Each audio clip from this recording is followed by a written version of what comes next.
Well, someone's all about winning, aren't they? Because he's not worried about the number. Sure, it's great to have 2 touchdowns. But the bottom line is what he's doing is contributing to their lead. He wants to continue to do so. They'll try to get the ground game going with Freeman. Trying to find a lane, but instead he'll get back to the line of scrimmage and no more. Couple of Broncos there in on the tackle. And while there was no gain on that run, we do know coaches whose identity is rooted in taking it almost to the limit and then changing things up on you down the stretch. I think we're getting really close to that point in time, though.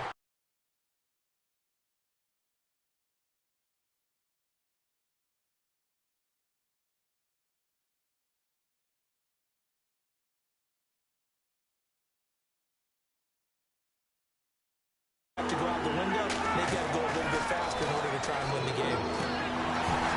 And incomplete here on 3rd down. We know it's not an easy job to go out and catch passes when people are trying to tackle you and knock the ball away, but the bottom line is that's a pass he's got to have and a pass he should have caught. They'll indeed go for it with Ryan. And this is incomplete. A surprising move to go for it. Predictably, at least somewhat predictably, it doesn't pay off. And the Broncos are going to get the football back in great field position.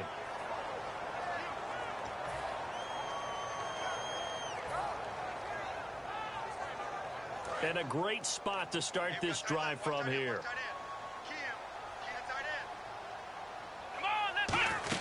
And they'll try to fire up the running game with C.J. Anderson. And he'll get it down inside the 20 to the 18-yard line. 8 yards on the pickup, and now they'll have some options on 2nd and short.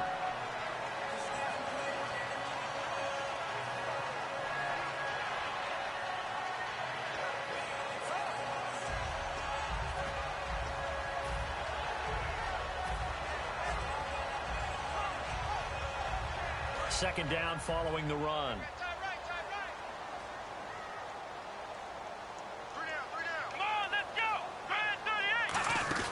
Again, Anderson uses the stiff arm. And he's able to work it here to the 8-yard line. 9 yards on the play there, and it sets him up 1st and goal. In my book, that's running the ball well, but with intelligence. How about him keeping the clock moving, staying in bounds? Yeah, even though it's the 3rd quarter, you're thinking ahead, aren't you? This is where your running game can really help you with a lead in the 2nd half. I agree totally. It's not just end-of-the-half situations that you worry about the clock. It's throughout the game. And with a lead, stay in bounds. Make them fight harder to try and catch you. And he was able to shed the tackle, but the reserves come in for the stop. It'll be a gain of 5 there as they move closer. It's 2nd and goal. And Brad, they went to a nickel defense, and that's a surprise this close to the goal line, because ordinarily you use the back end of the end zone, the sidelines as extra defenders, and you want bigger people on the field to try and help against the run. They'll run for it with Anderson. And he's going to get this back to the 3-yard line and no further. Call it a gain of a yard as they get a little bit closer here. It's 3rd and goal. Brandon, now we find out what their definition of commitment is. They've run it on the first 2 plays. Do they come back and do it again? They're that much closer to getting into the end zone. Yeah, inching closer and really knocking on the door now. From the 3 now, here they come on 3rd and goal. They'll look to throw on 3rd and goal. Blitz coming, and down he goes. Courtney Upshaw able to get him down for a loss of 11 on the play. And it'll be 4th down.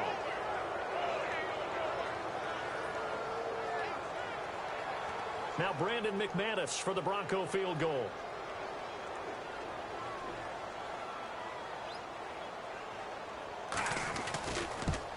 And McManus able to put it through, and that will make this now an 18-point ball game. So the drive stalls out, but they are able to put 3 points on the board. Yeah, just a yard or 2 shorter than an extra point, so no problems converting there. On the return, the old reliable Devin Hester, the veteran.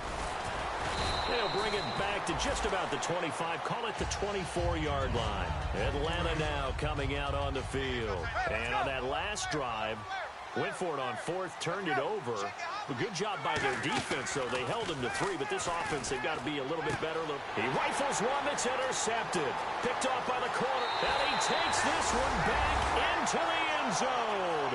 And the Bronco defense has a touchdown. The an interception, but on the field, the guys who are picking it off, they're not saying that. What word are they using? It's Oski, and that means catch the ball and go the other way. That's your vernacular. I've never heard anybody say Oski. Ask around. They'll tell you. Returnable here for Hester. And he'll get it up past the 20 to the 22-yard line. Atlanta now coming out on the field.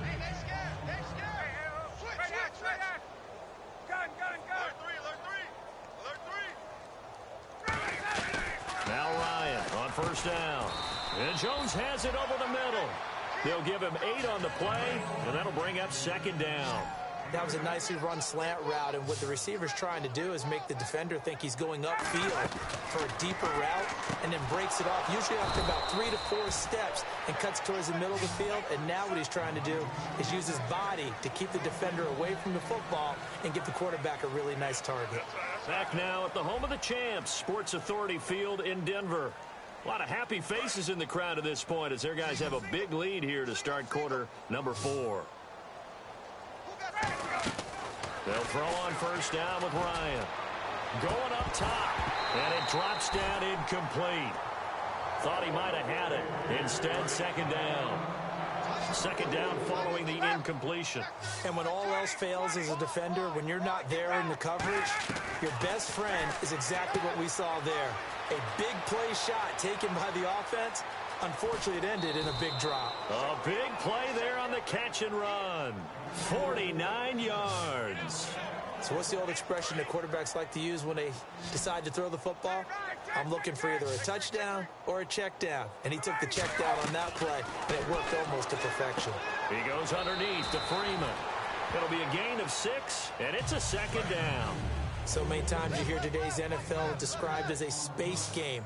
Get your best players into space with the football in their hands. That's why sometimes you swing it out to your runner, get him out in the flat, and let him have a chance to make people miss an open field. A 5-yard gain, and now they're set up first and goal.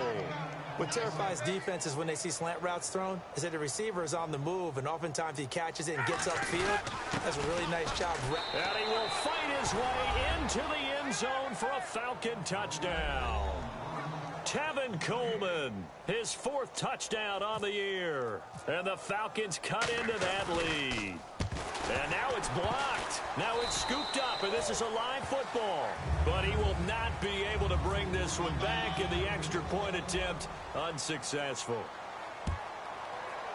So even when they get a touchdown in this game, which hasn't really been a stellar contest for them, they can't even cap it off and kick the extra point. Yeah, just not a whole lot going right for them in this game. I know that when they get into film, this is going to be Exhibit A about how this game went for this team. Oh, we finally score. Can't even kick the extra point.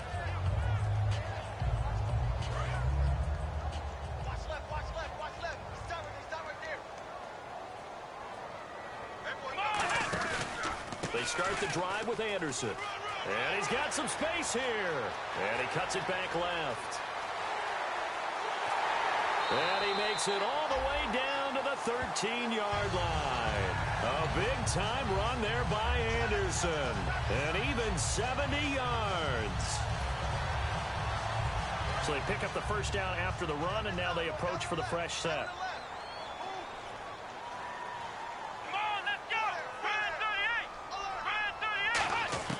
From the red zone now, they'll look to throw. He goes underneath for Anderson. And he is into the end zone for a Denver touchdown. C.J. Anderson, his 5th touchdown now on the year. And that will bump the lead up to 26. And the Broncos will extend their lead.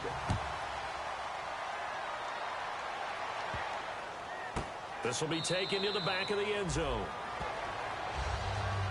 Atlanta now coming out on the field. Last time they were out, they scored. Still trailing here, though, so some work to do. But it's okay in terms of mindset. Because they scored the last time, They're not quite as worried about being down on the scoreboard because now their confidence is a little bit higher.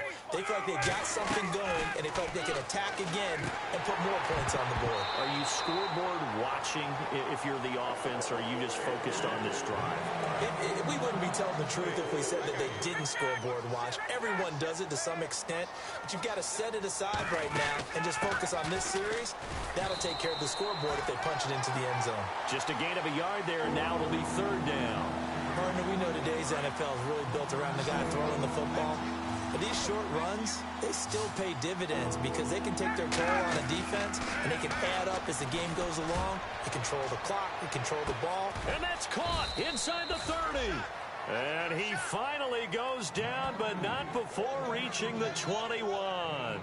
And at this stage, down in the second half, looks like they just wanted to find a way to get it in the hands of their playmaker, and they did. I think you're exactly right. I don't think the coordinator is looking at his play sheet and trying to figure out which play will work well. He's trying to figure out how to get the ball to the playmaker that you just described. Looking down at that sheet, you find people plays, not necessarily X's and O's, and that's exactly what they did there. And he will find his man on the end route, complete. It's a 9-yard pickup on the play, and that's going to lead to a third down. Time for a break. We'll come back and wrap up garbage time after this. On third down, Devontae Freeman. And he will have the first down inside the 10 to the 9-yard line. I don't know about you, but that almost felt like old-time football there. 3rd and 2 is not necessarily just a running down anymore. A lot of times they want to throw the ball. They went back to the roots and powered forward to get the first down. Just a 1-yard pickup on the play, and that'll make it 2nd and goal. The goal of a wide receiver screen is get enough blockers in front to create a wall and let him pick his spot to run the football. How about the defense there, swarming to it and not allow... And he'll take it into the end zone. Touchdown, Atlanta. Jacob Tamme, his 3rd touchdown now on the year. And the Falcons get a bit closer. Now, these have been no picnic for him so far. He's missed 2, but this one is good. And after the touchdown, here's Bryant now to kick it away. That's fielded in the end zone. Oh, look at the juke. And he'll get across the 20 before he's brought down at about the 23-yard line. And Denver getting set to take the field. They have the big lead here late. They protected their home turf well, didn't they? They certainly did, partner. And just think about how good that feels, because every team has a goal when they start the year to win at home. All right, and sometimes you don't win all of them, but they managed to get that done today. Just think about your routine stays the same. Everything's familiar. You feel right going into the game, and they translated that into a win. They did indeed. They protected the home field, and now the final stages. 10th carry now for Anderson. And he'll lose yardage here, going down back at the 28. It'll be a loss of 1, and that'll make it 3rd down. So, Brandon, when this offense gathers together to watch tape for this game, they're going to be feeling pretty good about themselves until the coaches get upset about the play we just saw. But you know their defense is going to be. But we put up big points all game long. The defense is going to win one every now and then.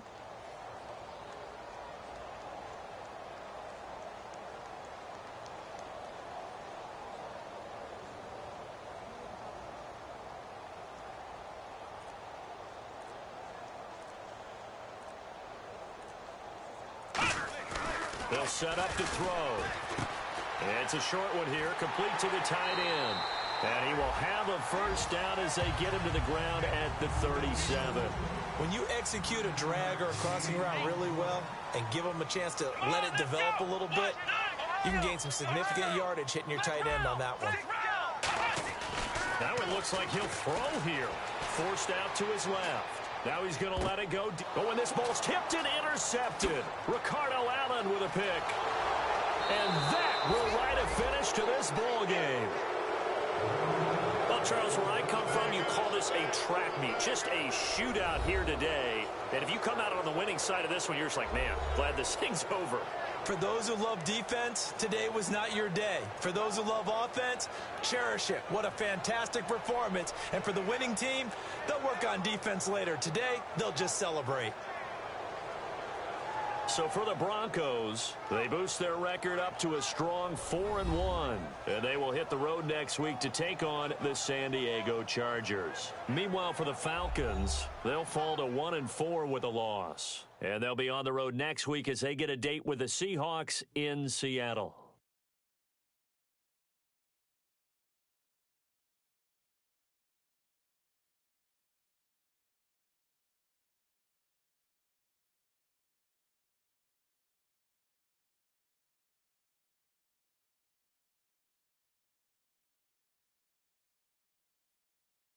So that'll just about do it for Charles Davis. I'm Brandon Gaudin. You've been watching the NFL on EA Sports. For more, log on to easports.com.